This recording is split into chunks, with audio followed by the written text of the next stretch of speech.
Welcome to కథ చెప్పమ్మా.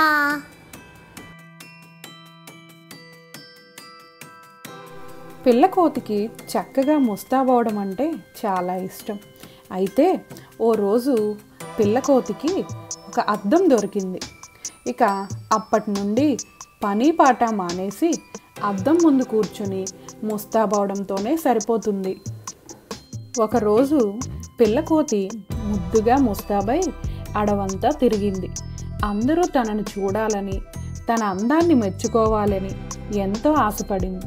కానీ ఎవరి పనిలో వాళ్ళుండి పిల్లకోతిని ఎవ్వరూ పట్టించుకోకపోవడంతో చాలా బాధ కలిగి బొంగమూతి పెట్టుకొని అమ్మ దగ్గరికి వెళ్ళింది. అమ్మా, నేను అందంగా లేనా అని అడిగింది. ఓ, ఎందుకు అందంగా లేవు? కాకి పిల్ల కాకికి ముద్దంటూ ముద్దులాడింది తల్లికోతి. తల్లి కూడా పొగడకపోవడంతో పిల్లకోతికి చాలా పౌరుషంగా అనిపించింది. ఇక నుంచి ఇంకా అందంగా తయారవ్వాలని, అందం కోసం ఇంకొంచెం జాగ్రత్తలు తీసుకోవాలని అనుకుంది. అప్పటి నుండి ఇంకా అద్దం ఎప్పుడూ తన వెంట ఉంచుకొని గంట గంటకు ముస్తాబవడం ప్రారంభించింది.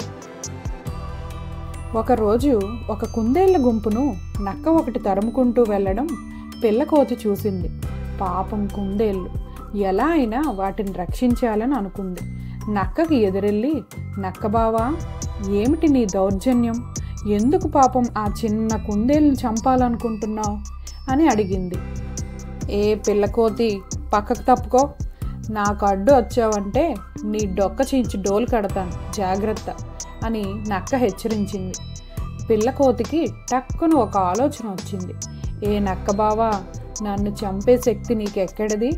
నేను ఇప్పటికే ఒక నక్కను బంధించి పట్టుకొచ్చాను తెలుసా, కావాలంటే చూడు అని అద్దాన్ని నక్క ముఖం ముందు ఉంచింది. నక్క తన ప్రతిబింబాన్ని అద్దంలో చూసి, బాబోయ్, నిజంగానే ఈ కోతికి నక్కలను బంధించే శక్తి ఉన్నట్టుంది అని అక్కడి నుండి పారిపోయింది. పిల్లకోతి ఇంటికి చేరుకుంది.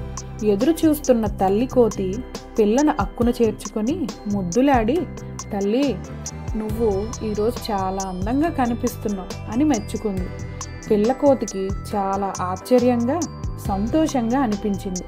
అప్పుడు తల్లి చెప్పింది, ఇప్పుడే కుందేళ్ల గుంపు వచ్చి వెళ్ళింది.